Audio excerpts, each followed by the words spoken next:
Gloria Sánchez, toma 1.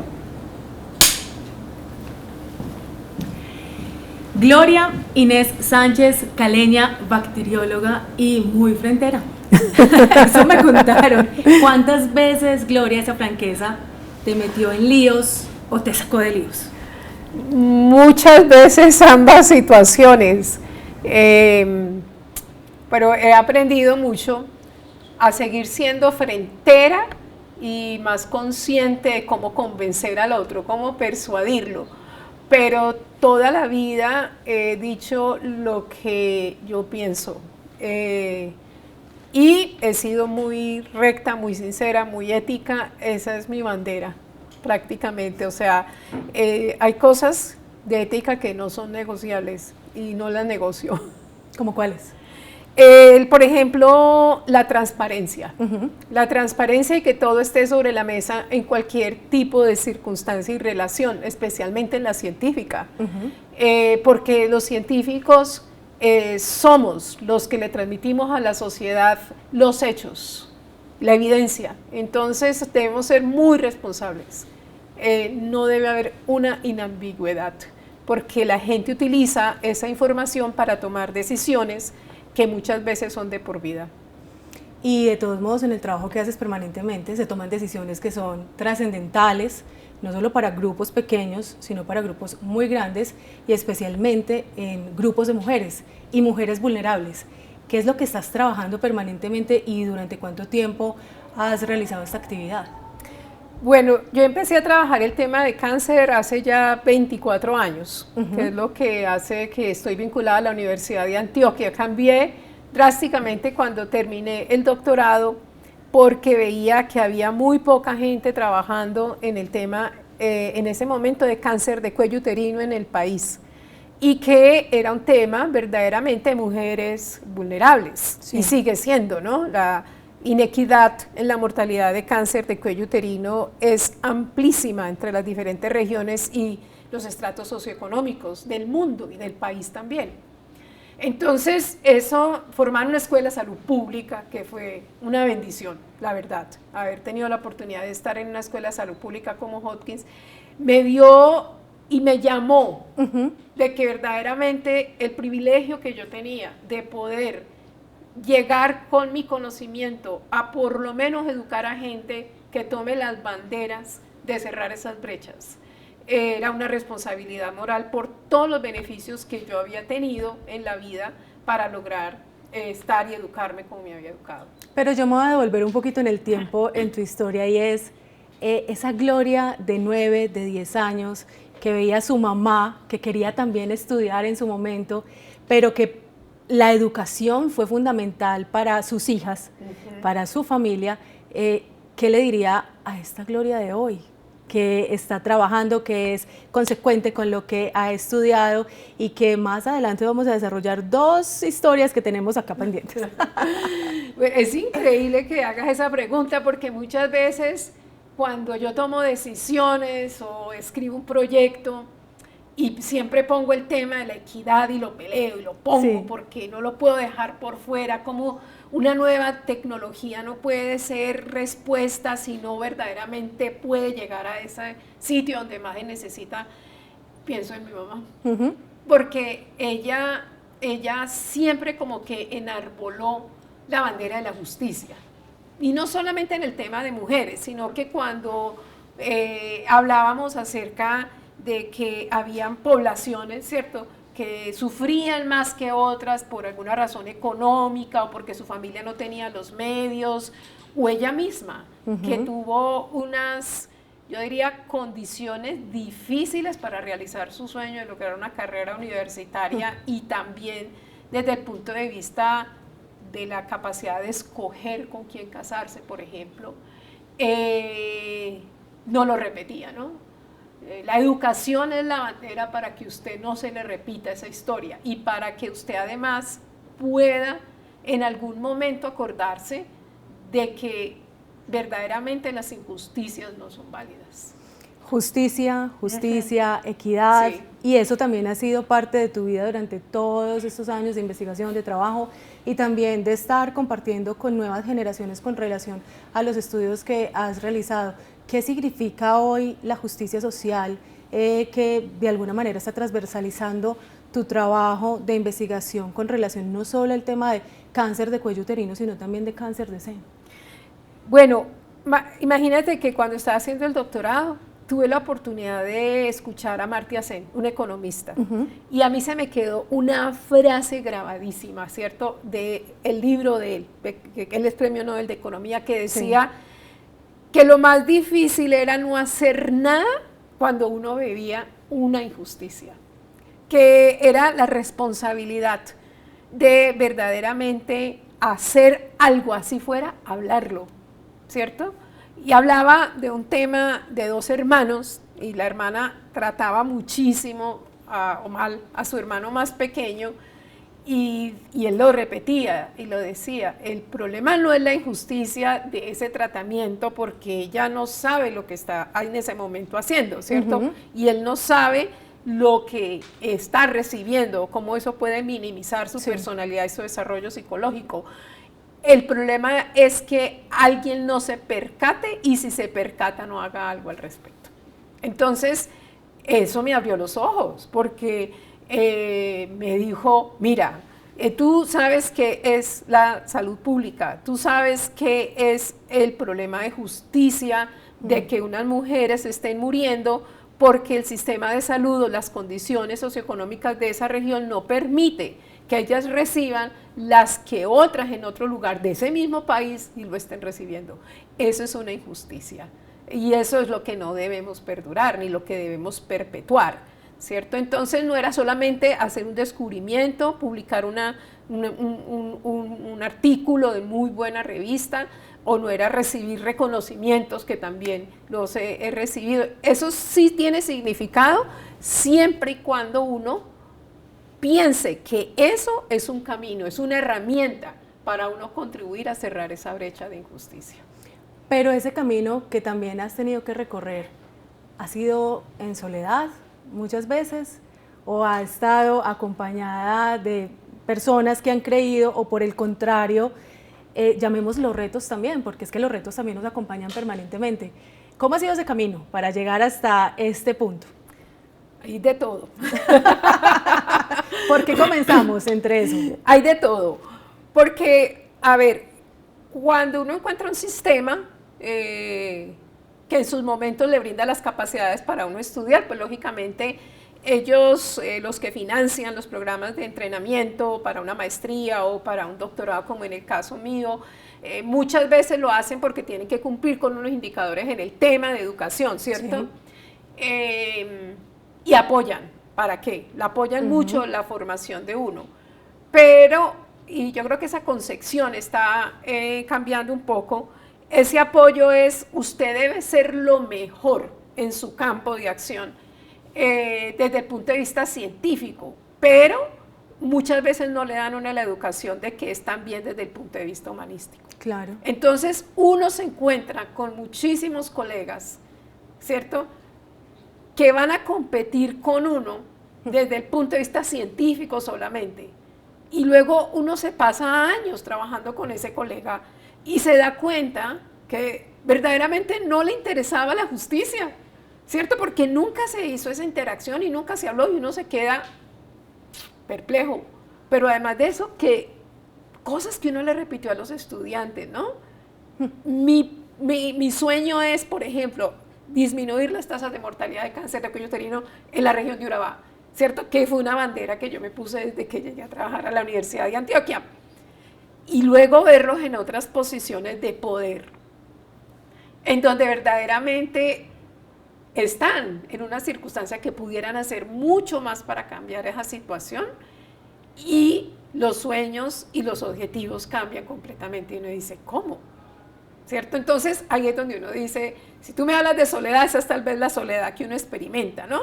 ¿Y te duele Mucho, ver eso? Me duele mucho, y eso lo siento, y me he dado cuenta más ahora que soy más consciente de cómo se mueven a veces las decisiones de políticas públicas o políticas de financiamiento a nivel internacional, pero la comunidad internacional está muy consciente de eso en este momento y está abogando porque eso cambie, y a eso lo llamamos colonialismo científico, ¿sí?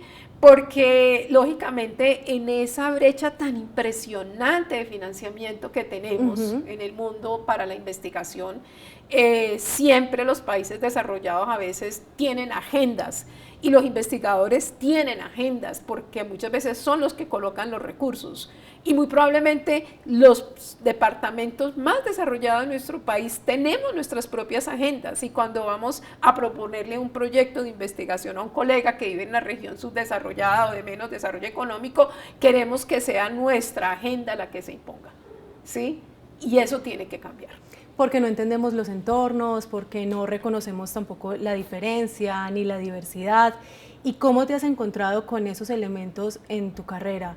¿Cómo ha sido esa relación también con los colegas, no solo cuando los ves ya en posiciones de poder, sino cuando entonces llegas a crear un grupo determinado de investigación, cuando entraste, por ejemplo, a colaborar en una investigación que fue determinante en la Organización Mundial de la Salud justamente para todo lo relacionado con cáncer de cuello uterino? ¿Cómo ha sido eso? ¿Ha sido lucha? ¿Ha sido constancia? ¿Ha sido disciplina? ¿Cómo lo podrías definir? Sí, mucha disciplina, porque entonces lógicamente uno pierde en el terreno, ¿no? Ajá. Uno pierde cierto grado de integración, por así decirlo, a los equipos competitivos para buscar los presupuestos. Pero cuando está uno en esos momentos difíciles, sobre todo en Colombia, que a veces no hay plata para investigación, uno tiene una cantidad de jóvenes y uno dice, Dios mío, si yo no me consigo 300 millones para el año entrante, todos estos muchachos se van a perder en la formación que yo hice. Es así de sencillo, y ese es el día a día que vivimos los científicos. He aprendido a buscar compañeros y colegas que tienen esos mismos valores míos. Eso me costó mucho tiempo interpretarlo. ¿Por qué? Porque nosotros como científicos nos forman en el plano de la competitividad. Entonces, al principio, cuando uno sale y se forma el doctorado y los postdoctorados y todo, uno empieza a entender que hay una jerarquía y que ese status quo uno no lo puede derrumbar para poder sobresalir científicamente y competir, estar en el status quo, ¿cierto? Pero en determinado momento, cuando yo llegué a tener una solidez científica y un reconocimiento, yo dije, qué pena, me retiro un poco del status quo y no me importa. No me importa. No me importa si yo no tengo una publicación más, no me importa. Así sea el indicador que Colombia quiere tener, que a veces nos somete a los científicos a ese punto. Voy a tratar de estar más con las organizaciones y con las poblaciones y con las comunidades. Y me cambié a un tema que se llama ciencia de la implementación, que se maneja desde las ciencias sociales, y pensar más en la equidad. Todo el mundo me dijo, es súper riesgoso, y yo dije, pero yo he tomado unos riesgos muy impresionantes en mi vida. ¿Cómo cuáles? Me cambié de malaria a cáncer cervical. ¿Y eso? ¿Cómo fue? Eso fue, entonces todo el mundo decía, estás loca. Me vine a Estados Unidos, a Colombia. Todo el mundo me decía, vas a arriesgar demasiado, y me ofrecían puestos en Estados Unidos, ¿cierto? Y me lo siguen ofreciendo. Ay, vente para acá. Una vez una colega holandesa me dijo, pero ¿tú qué estás haciendo allá? No hay plata. Y le digo yo, mira, lo que yo puedo hacer con 30, 40, 50 millones de pesos, 100 millones de pesos para Colombia, en Colombia, es 1000 veces más importante que lo que tú puedas hacer aquí con $5.000 o $5.000 millones, te lo juro, porque allá la necesidad es más grande, ¿sí? Es posible que cuando vengan los congresos internacionales yo no esté en el podio de los conferencistas más alumbrados, ¿cierto? ¿Qué es lo que sucede? Porque ellos deciden quiénes son los conferencistas más reconocidos y más alumbrados, y eso es un status quo. Pero yo no veo ese como mi objetivo. Yo tengo muchísimas más ganancias emocionales, diría yo, ¿cierto? Cuando yo voy y encuentro en una Secretaría de Salud que puedo hacer una charla de educación en cáncer cervical y les enseño que hay nuevos métodos, que hay maneras diferentes ¿sí? Eso que estás mencionando ahí, que considero que le podemos hacer un zoom, y es, sí, es esos pequeños grupos, ese pequeño impacto que hace parte de la filosofía de Mujeres Bambú, y es ir cambiando poco a poco el mundo, porque son las pequeñas acciones cotidianas las que realmente pueden generar grandes cambios, sobre todo en un país como el nuestro. Te genera mucho más felicidad estar en entornos donde puedes transversalizar la educación ahí que en ese podium del que estabas hablando. Definitivamente, ¿cierto? Porque lo que yo también veía cuando estaba en Estados Unidos era que llegar a ese podium en muchas circunstancias significaba dejar a un lado la familia. Y para mí era súper importante mi entorno familiar, dedicarle tiempo, o sea, llegar a los 60, 70 años como con esas relaciones afectivas, pero bien construidas. Y para eso hay que sacar tiempo, ¿cierto? Y hay que tener también el tiempo de escoger las personas que van a estar con uno, retribuir y ser capaz de disfrutar, por ejemplo, con mi mamá ahora, que es algo que siempre hago y que puedo sacar el tiempo para hacerlo. Entonces yo veía estos científicos y científicas que llegan a esos umbrales a veces muy tristes, ¿no? Muy solos, porque no tenían o no habían tenido el tiempo o no se habían percatado que las relaciones no se construyen ya cuando uno tiene 70 años, sino que es un pasito a paso de interrelación y de estar en esos momentos que más los necesitan a uno. Entonces, eso también me cuestionaba mucho, ¿no? Y bueno, yo creo que por ahora yo me siento muy feliz con esa decisión. Me siento que verdaderamente hay una gran cantidad de maneras que uno logra ser feliz sin sacrificar tampoco la parte científica, porque no la he sacrificado, tengo capacidad de producir y sigo produciendo, pero me he enfocado de manera diferente cómo logro esos impactos. Habías mencionado que pasaste de la malaria al cáncer de cuello uterino. Yo me quedé con la historia como, wow, ¿qué fue lo que pasó? ¿Hubo algo determinante para que esa investigación que realizaste en el doctorado con relación al tema de malaria, dijeras, listo, hasta aquí llego, pero qué fue lo que te llevó a que las mujeres, de alguna manera, fuéramos el centro de tu investigación? Bueno, yo me entrené como bióloga molecular, que es una disciplina que usualmente trabaja en el laboratorio todo el tiempo. Y, por supuesto, hice salidas de campo en la costa pacífica a buscar pacientes infectados con malaria.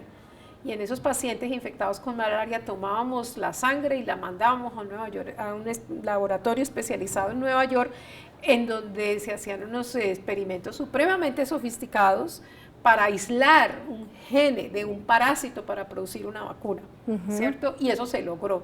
Y yo llegué a trabajar en un laboratorio donde tenían esa vacuna, ¿sí? Pero cuando yo estaba en la costa pacífica me daba cuenta que pues, la vacuna no era lo único, lo que verdaderamente se necesitaba en ese lugar, que en ese lugar no habían viviendas adecuadas y que por ahí se entraban los mosquitos y picaban a las personas, pero que además de eso habían personas desnutridas, que no tenían alimentación, que tenían infecciones por otras cosas que no solamente era malaria. Entonces, eso, el haber entrado a la Escuela de Salud Pública y tener la oportunidad de relacionarme con lo que llamamos la investigación poblacional, sí, allá en el campo, me cambió completamente el direccionamiento de lo que yo quería hacer. Entonces dejé de trabajar en vacuna, porque yo veía que era encerrada en el laboratorio produciendo una vacuna, pero yo ni siquiera sabía si esa vacuna verdaderamente iba a lograr sus efectos.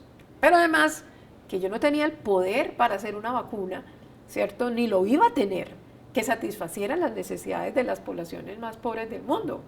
Y que yo veía también que los investigadores que estaban en esa vacuna no se preguntaban eso. No se preguntaban si esa vacuna iba verdaderamente a resolver los problemas que tenían las poblaciones más vulnerables del mundo y que necesitaban más la vacuna. Pero en cáncer cervical había un tema de momento supremamente importante. Primero, yo había visto que había una vacuna que iba a cambiar la historia de cáncer cervical, sí, y que era real, era cuestión de tiempo, ¿cierto? Porque esa vacuna era muy parecida a otras que ya se utilizaban en países en desarrollo como Colombia. ¿Qué año más o menos? Eso fue en el 2000. A mí me Ajá. tocó ver todos los resultados de la primera vez que evaluaron la vacuna del virus del papiloma humano. Pero también trabajé en el desarrollo con otro colega de una prueba que iba a cambiar la manera como detectábamos el cáncer cervical, que era que en vez de usar la citología, usáramos la prueba de BPH. Bueno, pues uno como sueña en ese momento cree que eso va a suceder de la noche a la mañana. Luego se da cuenta que la humanidad se toma demasiado tiempo para entender los beneficios de la salud pública. Y en eso estamos. En Ciencia de la Implementación lo que tratamos de hacer es, desde las ciencias sociales, cómo le mostramos a los tomadores de decisiones, a las mujeres, a los grupos, de que podemos eliminar cáncer de cuello uterino si nos lo proponemos. Sí. Entonces, cuando tú hablas de esa iniciativa mundial en la cual estamos metidas muchas mujeres y que se han organizado grupos de mujeres que están teniendo mucho poder en esta tarea, es que no hay en este momento negociación. O sea, tenemos las herramientas y no hay excusas para que ocurra el cáncer de cuello uterino. Tenemos las herramientas y no hay excusa para que una mujer del Urabá, o del Bajo Cauca, o del Amazonas, o de Vichada, o de Arauca, mueran por cáncer de cuello uterino. Por supuesto, nosotros lo decimos enérgicamente, pero no vemos las decisiones políticas para que eso pase. Porque además la prevalencia sigue. Además tenemos unas cifras que son alarmantes en el mundo, en Colombia, no solamente con cuello uterino, sino también con cáncer de seno, pero ¿en algún momento alcanzaste a visualizar que tu trabajo iba a tener la trascendencia que hoy tiene? A mí me tocó ver muchas pioneras y pioneros en Estados Unidos, en Europa y aquí en Colombia que trascendieron en la historia de la prevención de las enfermedades. Hay que reconocer que detrás de los que estamos haciendo ese tipo de investigación ahora nos soporta hombros de gigantes, no hay duda, ¿cierto? Que también muy probablemente se pararon para pelear y cambiar la situación.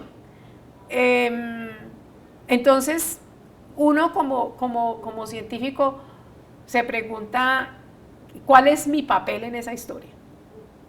¿En qué puedo contribuir yo para que todos, ¿cierto?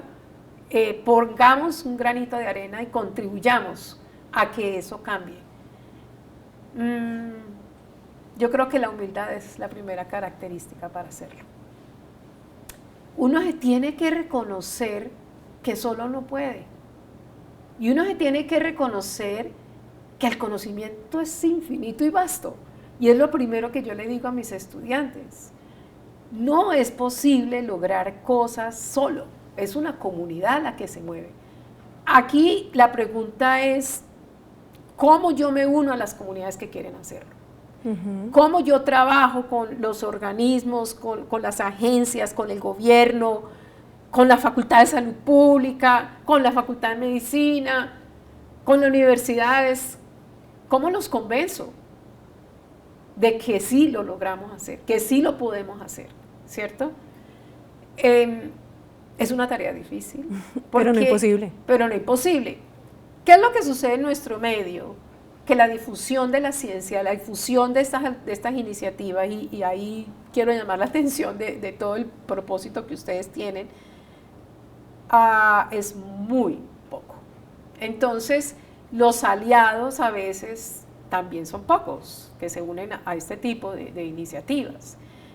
Pero también a veces es una tergiversación del propósito, ¿no? Entonces aparecen, y ahí voy a hablar clara y fronteramente. Muy bien, me parece muy bien. Intereses económicos de por medio, Sí.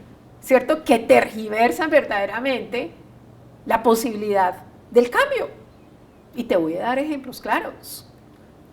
La prueba del virus del papiloma humano está aprobada para utilizarse en Colombia desde casi el 2014 y en el sistema de salud colombiano pago para que las EPS la pudieran hacer desde el 2016.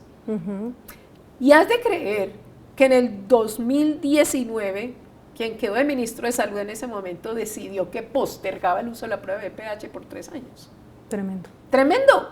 Yo no entiendo en cabeza de quién pudo decir que esa decisión se tomara, cuando sabemos que esa prueba nos permite llegar a los lugares más alejados del mundo para poder hacerle una sola prueba en la vida a una mujer que de pronto le vamos a detectar un cáncer y se lo vamos a tratar allá, porque existen los medios ablativos para hacerlo. Dígame si eso no es una injusticia, esa decisión política.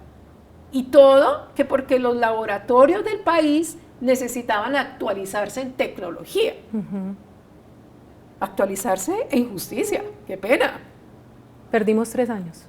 No son 3 años. ¿Cuántos?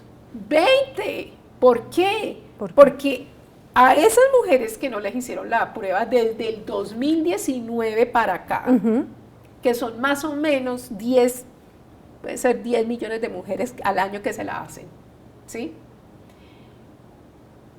Verdaderamente van a desarrollar el cáncer en 10 o 20 años. Entiendo. No ahora, porque lo que queremos es saber quiénes lo van a desarrollar, Entiendo. no que las diagnostiquemos con cáncer, porque si las diagnosticamos con cáncer, la probabilidad de muerte es muy alta. Es lo mismo que pasa con la vacuna del virus del papiloma humano, ¿sí? Esas niñas de 9 años que no les ponemos las vacunas ahora entre los 9 y los 18 años, son las que vamos a tener vivas dentro de 20 años, ¿sí? Pero además son las mamás de los huérfanos que vamos a tener más en 20 años. Historias de vida que se repiten. Historias que no quisieras que se repitieran. Exactamente. Y círculos de pobreza e injusticia por una decisión política. Este espacio busca también que podamos generar esa conciencia de la que se estaba hablando, pero también generarla desde el valor que tenemos las mujeres de luchar por lo que soñamos, por los objetivos que tenemos. Hoy, ¿cuál puede ser tu sueño? Lo mencionaste hace un momento, muy por encima, pero quisiera que lo pudieras expresar abiertamente acá porque está la oportunidad. ¿Qué sueño tienes con relación a toda esta historia que nos has contado y todo este trabajo que has realizado durante, ¿qué? ¿Más de 20 años? Sí. Bueno, yo quiero dejar establecido un tema de ciencia en el país que se llama ciencia de la implementación. Dejar las capacidades instaladas. Cuando uno hace la frontera del tiempo del trabajo, ¿cierto? Y ha recorrido todo este tiempo y la gente le empieza a decir, ¿cuándo te vas a jubilar? Yo no la veo, no la veo todavía, me siento con las mismas fuerzas y las capacidades, hago ejercicio, me siento muy bien. ¿Y estás enamorada? También, toda la vida. Entonces, para mí no existe esa frontera todavía, yo no lo veo, yo lo que veo es cómo dejamos la capacidad instalada, siempre es pensando cómo dejamos la capacidad instalada, de cualquier cosa en cualquier momento de mi vida, ¿cierto? Cómo dejar un grupo de investigación que sobreviva a las circunstancias del país, cómo dejar gente entrenada que... Pero este tema es especial, porque yo no lo había visto nunca en la arena educativa, ¿cierto?, del mundo, y es que llaman a que utilicemos ciencias sociales, ¿sí?, humanidades, para que los investigadores de ciencias de la salud podamos trabajar con las comunidades, con los tomadores de decisiones, para mejorar la capacidad del sistema de salud de cerrar las brechas de equidad. ¿Sí? Cuando yo vi eso, dije, claro, porque yo hice un ensayo clínico pragmático aquí en Medellín, donde teníamos 3.000 mujeres, las seguimos por 2 años, con todo el sistema de salud para entender por qué no se adoptaba la prueba de VPH, qué efectos tenía. Ahí sí me sentí muy sola, porque yo veía los resultados palpados aquí al frente de que las mujeres no habían recibido ciertos servicios y yo preguntaba, ¿y por qué? Decía, no, es que no hay una indicación. Y se fueron muchas mujeres que nosotros le hicimos el seguimiento a darles tratamiento porque no lo recibieron. Y lo mismo, por ejemplo, veo en cáncer de seno. En cáncer de seno nosotros encontramos dificultades para el acceso al tratamiento de las mujeres en el régimen subsidiado. Entonces uno se pregunta, ¿pero por qué? O sea, entonces uno entiende que dentro del sistema de salud es casi como un mundo psicológico de conductas y que hay que verdaderamente tratar a través de las ciencias sociales, ver cómo cambian esas conductas. O sea, porque alguien o un clínico o un tomador de decisiones no percibió el riesgo de la decisión que estaba tomando. Es un estado mental, es un estado también psicológico, es un estado que hacemos para que eso cambie. Entonces ahí yo veo mucha esperanza y con colegas de la Facultad de Salud Pública ellos tuvieron la visión y fuera de eso el privilegio y fueron escogidos para desarrollar un programa de maestría que se llama la maestría en ciencia de la implementación, una maestría en epidemiología con ese enfoque y con ellos estoy trabajando en el 2018 y fui a Estados Unidos y me entrené en el tema. Eso lo quisiera dejar muy bien instalado, con capacidades reales, que la gente de aquí, de Colombia, sea capaz de apropiarse de esas capacidades y competir por recursos nacionales e internacionales y mejorar el sistema de salud. Yo veía toda la discusión y el debate alrededor de la reforma de salud, yo decía, ¿dónde está la evidencia de la toma de decisiones? ¿Dónde están las mujeres? ¿Dónde están los hombres hablando? ¿Dónde están los niños? ¿Cierto? Es una discusión muy de élite, pero ellos tampoco entienden que la importancia del conocimiento del que tiene la necesidad y el respeto por ese conocimiento. Entonces, los que estamos en posición de poder creemos que tenemos el conocimiento y eso no es cierto. El conocimiento está en la comunidad. Es como yo interpreto ese conocimiento y vuelvo una política pública que responda a las necesidades que tienen. Y para eso me tengo que poner al nivel de la comunidad. Yo no tengo que ir como un científico, ni con grados, ni premios, no. Charlemos, tenga la seguridad de que va a tener la misma transparencia, su voz va a ser escuchada, su capacidad de toma de decisión también. Empodérese, dígame, corríjame, y yo debo aceptarlo desde cualquier esfera de poder que yo me encuentre. ¿Cierto? El valor de la empatía es fundamental en el trabajo que estás haciendo. Total. Para ir cerrando este espacio, porque estoy aquí con una cantidad de ideas, Mujeres Bambú es una propuesta que queremos hacer para un espacio en el que podamos escuchar y tener conversaciones como estas muy honestas. ¿Qué te imaginas que es todo este proceso de Mujeres Bambú? ¿A qué te suena? ¿Qué sensación te genera? Bueno, me encantó la percepción que tengo de estar enfocado verdaderamente en escuchar, por un lado, y el tema de la sensibilidad por las necesidades del otro, ¿cierto? Por los sueños del otro. El tema definitivamente, por ejemplo, con enfoque de género, es un tema que está muy de boga, yo diría, en el medio comunicacional, pero estamos lejos, muy lejos de hacerlo una realidad en todos los medios del desempeño. Y es una cuestión de concepción, ¿no? Y tomará mucho tiempo, y esto no es Colombia solamente, esto es a nivel mundial y a nivel latinoamericano, y cada comunidad tiene que descubrir la manera de cómo hacerlo sin abrir brechas que lastimen. Debe ser un diálogo concertado, pero también debe haber algo de educación familiar y cultural para que cerremos esas brechas en la concepción de lo que es la paridad de género, ¿cierto?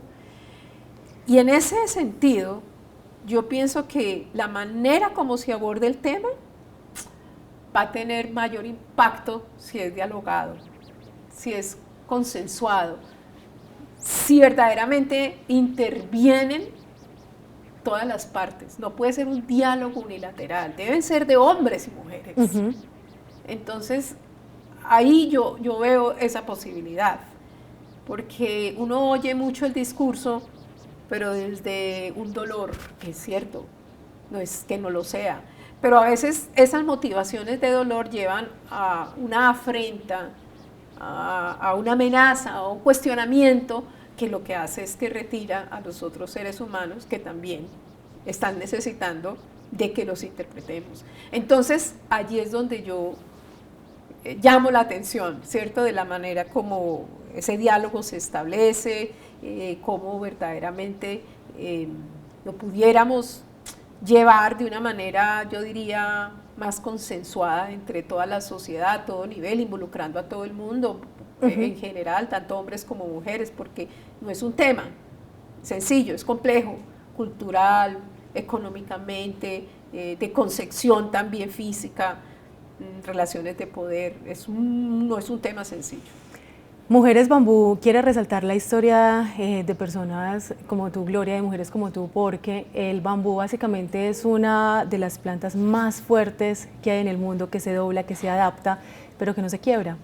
Y creo que has pasado por una cantidad de historias que, bueno, nos quedamos aquí en punta también por conocer detalles más a profundidad, pero creo que la esencia acá de trabajar en torno a lo que es el deber ser, la ética, la disciplina y la tenacidad, que tanto puedes destacar de tu mamá, que ha estado como un hilo conductor en tu historia, y la familia hace, digamos, merecer el hecho de que hoy te podamos llamar Mujer Bambú en este espacio, porque eres un reflejo de que ese trabajo duro y de crecer siempre de adentro hacia afuera, pues nos puede generar una cantidad de enseñanzas todo el tiempo. Y muchísimas gracias por aceptar esta invitación. No, muchísimas gracias a ustedes por dejarme expresar todo esto. Y como dijiste, pues yo soy muy frentera, pero además muy apasionada, ¿no? Para poder a veces transmitir esas experiencias, y pueden pues contar conmigo en todo lo que pueda yo contribuir a lo que están haciendo, y lógicamente también espero que en el futuro podamos trabajar para mejorar la situación de cáncer de las mujeres en el país. Hay mucho por hacer, hay mucho por hacer. En especial en la divulgación. En especial la en la divulgación del divulgación. conocimiento, y de una manera, como lo has mencionado siempre, ética y científica. Exactamente, con evidencia, pero de manera humanista. Muchísimas gracias, Ok. Gloria, por acompañarnos hoy. No, a ustedes todos, muchísimas gracias, un gran equipo. Muchas gracias.